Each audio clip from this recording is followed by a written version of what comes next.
Wait. Hold on. Are we starting? You're going to put all that racist crap I just we probably said? should. That's a good point. Man, they are racist. After listening to History Month. Speaking of racism, football?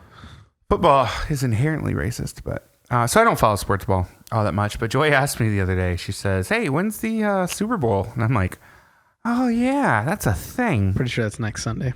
Is it? Yeah. Wait, so when you say next Sunday, you mean a week from today? I mean 2 days from today. What? Yeah. Should be February 2nd, I'm pretty sure. Is it? I don't follow any of that. Neither do I. Oh. What? What were we going to say? Are we going to have a little shindig then? Am I going to have a little shindig? Well, we had a little shindig last year. Yeah, but I don't like you. Dang it. Not again. I don't know who to do this with then. No, I think Ashley's parents might be up, possibly. So we might gather around the old sports unit. Do you even have anything to watch it with? Television. No. Streaming service. Wi-Fi, you don't have cable. Home internet. Verizon's not doing the free thing. No, right? we're just gonna find the AM channel and just listen to it. You know. AM radio. Do you think? I wish that when you listen to football on the radio, they still had transatlantic accents. Here comes Brett Favre down the center line, and he pitches, he scores. Looks like they got the smartphone out, popping up stuff for Tinder. He's sure to get the ladies later on. Also, I said modern football, and I'm talking about Brett Favre running down. When was the last time he played? Like a decade ago? It was like 2007, 2006. At least. Well, because he played for the that Vikings. Shows how much I watch football right now. Almost as bad as the Washington Redskins. Looks like they didn't quite make it this season. But still, in 2020, that's a normal team name. Whoa, whoa, whoa, whoa, whoa, whoa, whoa. So racist. Wait, are we racist? Are we the collective we? Yeah. You and I collectively, you not and myself, separately. we may be. I wouldn't say we're racist. I think we're racially inclined. That's not a thing. We have an exponential incline of racism. It just gets worse and worse the older you get. We're hypersensitive to race. Hypersensitive. Yeah, that's true. Here's what my concern is. Later on, if, like, let's say the 1 in a million chance your wet dream comes true and we become famous from this podcast. Not my wet dream. That's a lot of work, a lot of pressure. And then they go back and they listen to some of the other stuff that we've said. Because you've done a good job editing, but you kept a couple things in I deleted there. the originals, so that's safe. It's on the internet. No, the originals. Oh, the original? I thought you had like bloopers or something. I keep the good. Oh, okay, there are some bad ones in there, aren't there? Okay, yeah. So those never get found out. Yeah, it's true. Oh, man. In this time and age, hashtag me too. Oh, I know what I was going to say. Yes, go for it. I was like, I had a thought earlier, and then you made me lose it.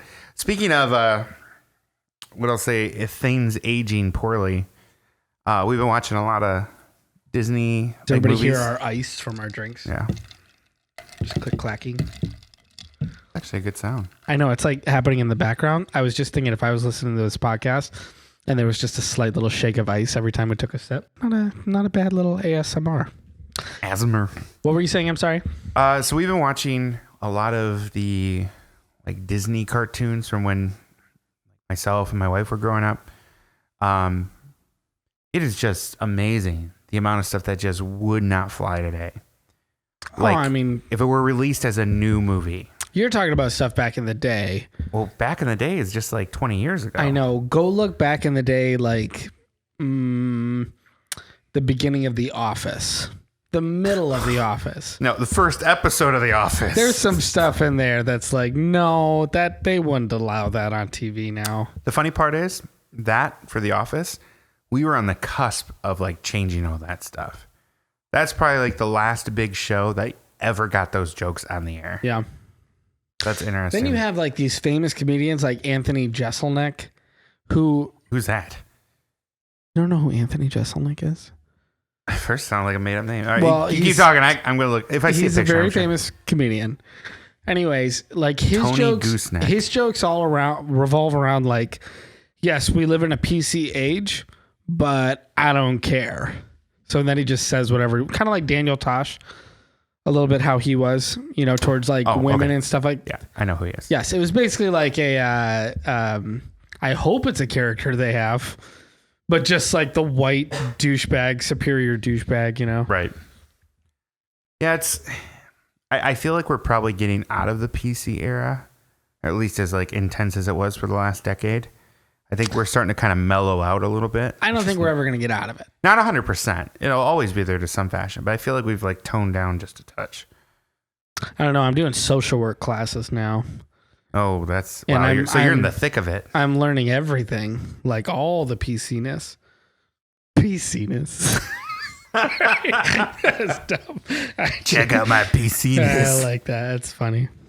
All right, talk about your PC-ness. Well, it's a big PC-ness that goes around in social work. That's funny. Anyways, no. So literally my first chapter went in about how to properly, okay. For example, if someone has a disability, if someone is hearing impaired, you don't say they're deaf. You say they're a person with hearing impairedness, because the whole thing is that they're a person first.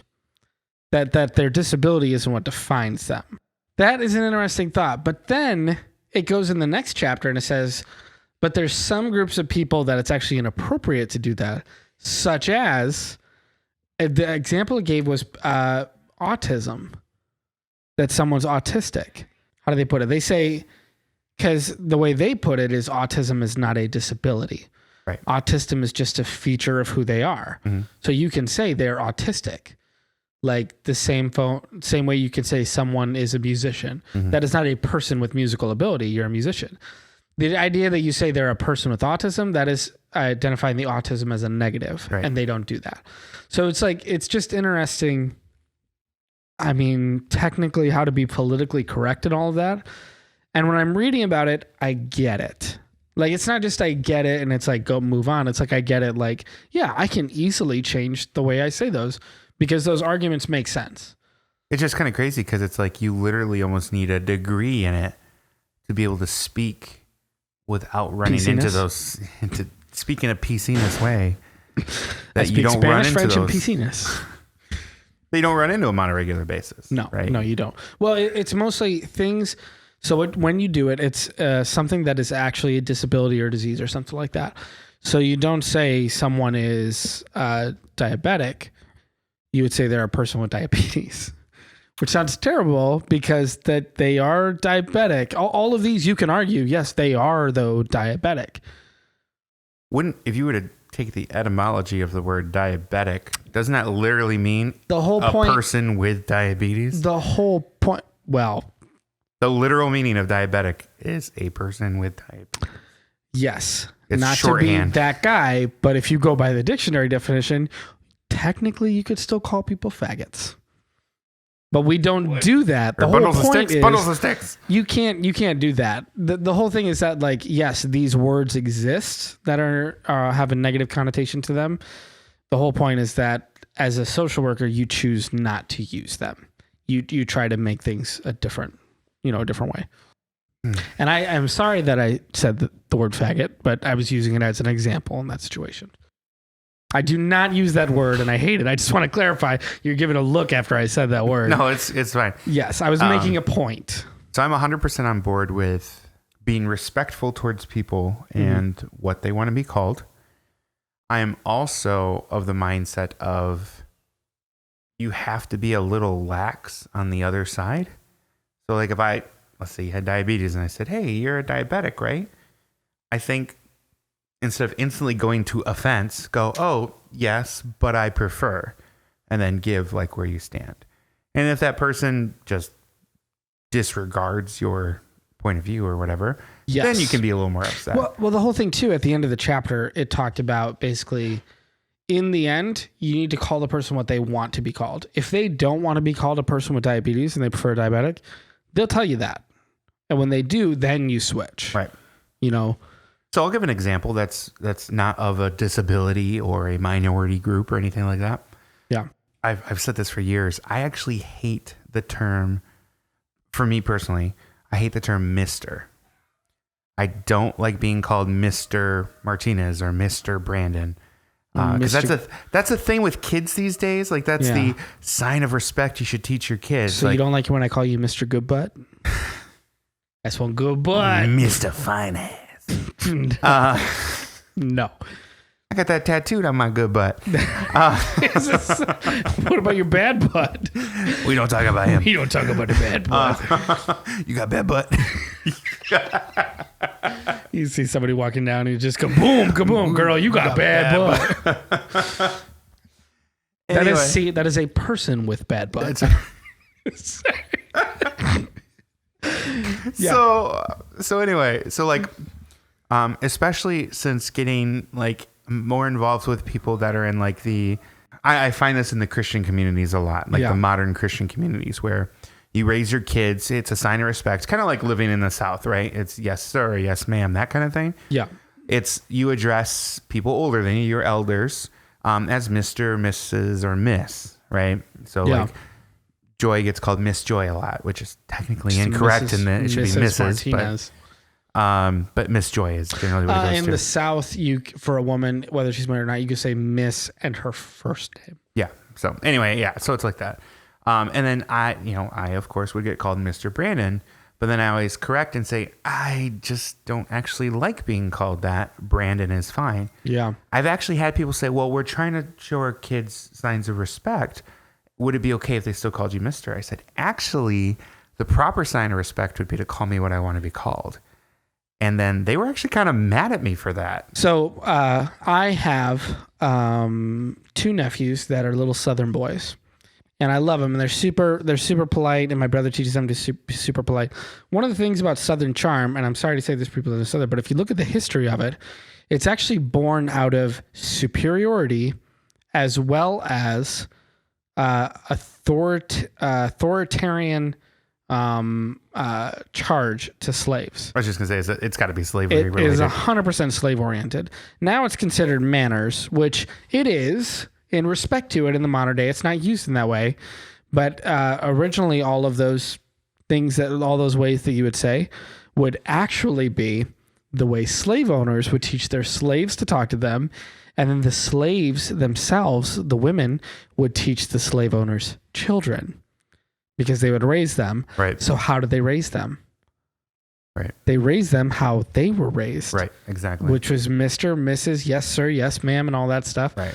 Literally, that's where it was born from. Which, if you think about it, is a little ironic because it was oppressed upon them, and because it became the norm from their social perspective. Exactly. It almost got reverse oppressed, but then became the true norm. And now it's like Southern culture. Yeah. Yeah. So it is 100% a culture that is born out of slavery, but technically all of America is probably born out of slavery. So slavery, there's a touch of it genocide in there. of indigenous people, we just don't talk about that. We don't have a good history around here. Yeah, we bought... You might want to go back to where you came. We bought Manhattan for $5. Let's put it that way. And even then, we killed him and got our $5 back. It's probably, I don't know the history of after that, but yeah, probably. It's hard to dispute because it sounds right. That was a bad deal on their part. Wasn't even a deal, actually. No, now this is racist again. No, they were forced out. Yeah. Yeah. Yeah. Okay. That's called the whitewashing of history. Sometimes when people, now the whole thing about like the Confederate flag and stuff like that, about like, no, it's a part of our history. It is borderline an evil history. Then again, all of America is based on, in some aspect, a very evil history. The argument, I never understood the argument. It's part of our history, because if that's justification enough, yeah. Owning slaves was part of our history. So is that okay then too? Like, where do we draw that line? I love the argument from the one guy who was saying, like, he was trying to defend like some statue from being torn down, some Confederate general or something like that. Probably the Robert E. Lee one, because that was the big one. It could be. But there was one guy on YouTube that was trying to defend it. And I'm sorry, but he looked like a stereotypical redneck 20-year-old guy. Picture wide and 2 teeth. Loud. Oh. And there was a guy that came up. They were arguing in public, and he said like something about, it's a part of my history. That's why I want to keep the flag and keep all that. And they said, well, what was in that history? And then they go, my family owned a farm. We worked really hard. We were fighting to protect our farm and everything like that. And he goes, who was working those farms? Was the other guy. And then the redneck went, we did. My family. We couldn't afford slaves. You know how expensive they were? I'm like, that is not a good argument, man. Just back away, buddy. Back away. Don't you dare act like the Confederate Army was fighting for your farm. We couldn't afford no slaves. Do you know how much a slave cost back then? Oh, gosh. That's just awful. I don't know. This is a terrible topic. No, it's This good. is bad. It's good. Now, so we went to Charleston and stuff like that, and it's interesting how much when they talk about history and things like that. So we went through this really this museum that was a really just fancy house on the ocean, and as we're going through, they're telling the history of the family, all this stuff and everything. And every time the lady had to say the word slaves, or talked about a slave in any way, like her voice just got real quiet. She's just like, yeah, so this is where the slaves would sleep. And, they had very comfortable quarters, as you can see. Now, General Mulligan, he used to dine in this dining room right there. As a matter of fact, his china is up on the wall as we speak, signatured and autographed by his own lovable children. Now, the slaves will come by and they'd be cleaning that a little bit, and they broke off that little chip. That's why there's a little chip there. But that's just a little part of Southern history. Like, her voice got quiet every time she talked about slaves. And I'm like, yes, it is a part of your history. You also need to recognize that flagrant racism is also a part of your history. And all of ours. I mean, we had slaves in America all over, It's just a certain half of America did not fight to keep them. That's the problem with it. It reminds me of the Family Guy episode where Stewie and Brian are in Germany. And they're on the tour bus, and they're looking through the tour guide about the history, and then they're like, I don't remember what years. I'm sorry, I'm terrible at history. What happened between 1935 and 1945? We don't talk about that. All of Germany was on vacation. It's kind of like that. Like, you just tuck away the pieces of history that you're not too fond of. It's like when you retell a story, and you always tell it from, like, your best light. Yeah. And it's just that, the bad light in those scenarios, in that case, killed millions of people. And in our case, we enslaved millions of people. So, yeah, take it or leave it. Okay, so you and I love John Oliver. It's no mistake. Like, he's amazing. I like the thing he did at the end of the episode about, like, the Confederate flags and, like, why they should be gone. At the end of that episode, all these statues that are up, he offered alternatives for the statues in all these towns. Oh, I remember that. Yeah. Like, some of them were like, there's one town that had the first African-American female pilot, something like that, came from this tiny little town in Georgia, where they're having this big fight to get rid of a Robert E. Lee statue. Right. And so they're like, all right, we'll get rid of it and put up this one. They literally made a statue and like, put up this one. We'll give you this. Yeah. This is a more like prominent person who did an amazing thing that you should be extremely proud of and that you should have in your city. Right. Wasn't it actually even Robert E. Lee that said that he hopes that it would never be glorified? Yes. Yeah, that statues of people, like he preferred statues of like God and like fictional and other like some fictional characters, like people that stood for ideas rather than statues of real people. Right. Yeah, he wasn't really about that. Well, because he believed that. So Robert E. Lee was actually very interesting himself. He was, a war tactician and everything like that. And he owned slaves and fought for slavery and everything. Right. But at the same point in time, he also had a firm social belief that everybody was born differently. Everybody has their own independent lifestyles and things like that. Right. And that if you put a statue up because of one thing, you're glorifying one thing about that person, but they're more than that. Except for black people. I'm assuming that's what it was. But I don't know. I always thought that was interesting. I'm like, man, that sounds really... I agree with that. And then he hit that last part. But all the other stuff. But I mean, that's proving his point, though. Yeah. Like, you put a statue of him because he said that one thing, and then hidden underneath, it's like, yeah, like Thomas Jefferson owned thousands of slaves. I don't... Maybe not 1,000. It was over 1,000. I don't know if it was that many, but he did own slaves regardless. He didn't just own, he owned plantations. He had several companies. He also grew pot. And underneath there, he had a lot of, yes. Actually, it's funny, the You statement can put statues of him because he wrote the Declaration of Independence, but you also got to remember all the other stuff too. That goes for a lot of our founding fathers.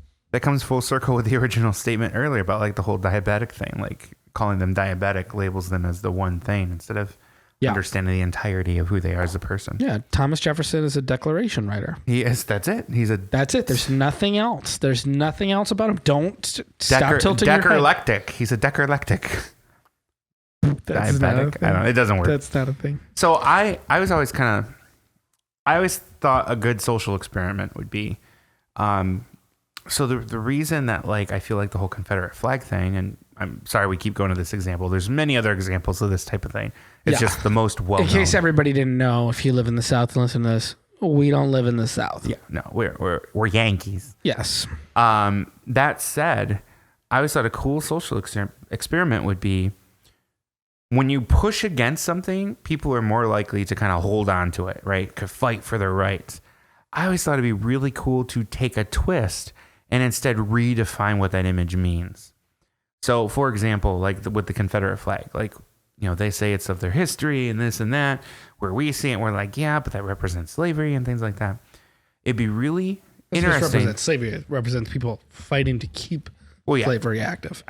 Minor difference, but yes, technically. I would say that it would be really interesting for a different group of people to take that and just claim it as their own and turn it into something else. So one of the other biggest movements right now is like LGBTQ plus. I was just going to say, It'd be really funny if they just took that flag for themselves. So I don't know how long the rainbow flag has stood for that, but like to Christians, the rainbow is a Christian symbol, right? Specifically after. So we could do the same thing. Yes, we after God flooded the earth and Noah came up, there was a rainbow that popped up, and they were used for that. And then they typically were associated with a dove and olive branch.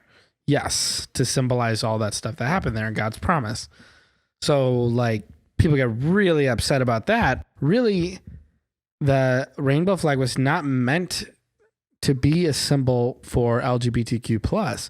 It was meant to be a symbol for all inclusiveness. It had nothing to do with sexual orientation. Right. And I'm not just talking about the Christian. I'm talking about the actual rainbow flag. Right. All throughout history, as it's been brought up, it meant inclusiveness. They had something similar. There was a group, an organization that had something similar to that flag in the civil rights movement too. But I don't remember what it was. It wasn't like stripes either, but it had to do with a rainbow, like all colors and something like that. Anyways, you're talking about tie-dye with the hippies? Why you say it like that?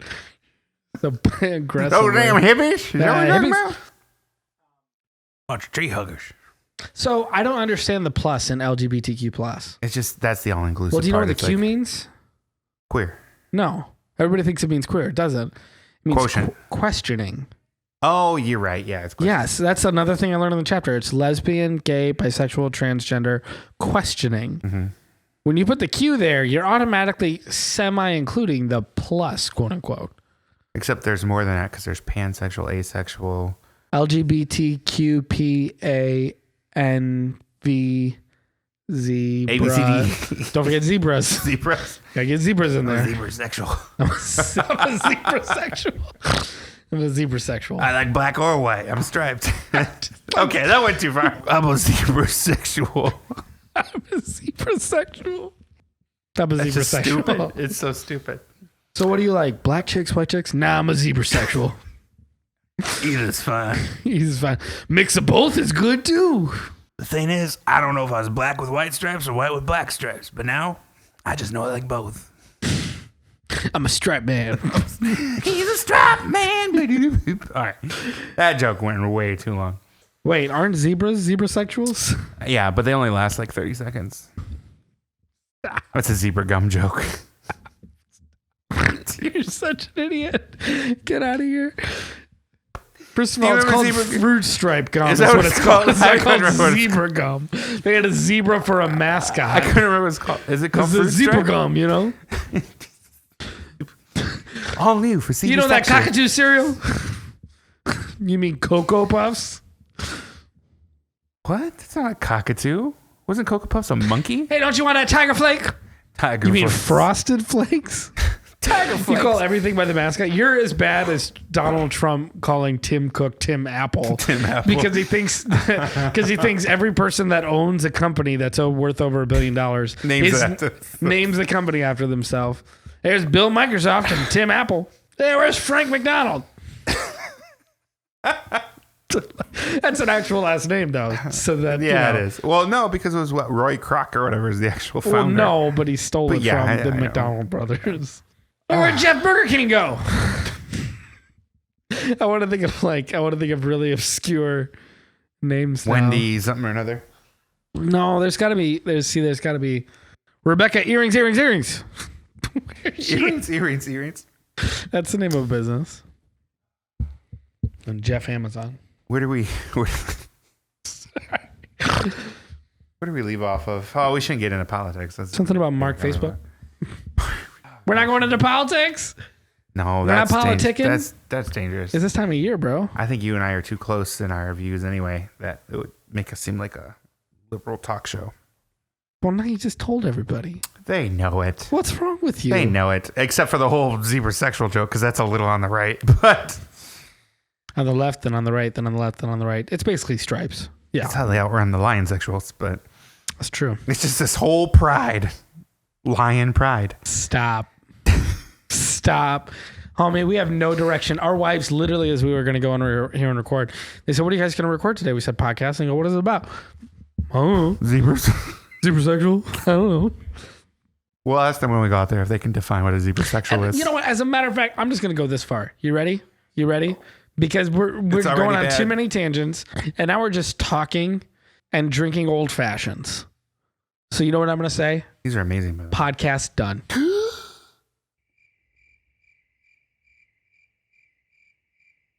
That was a podcast you chose to listen to.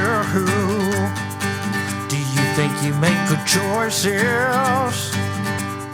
Whether you do, you heard Brandon and Candy talk about things that are cool. We're feeling enthusiastic that you can be average too. So dumb. So dumb, Brandon. Just all of them.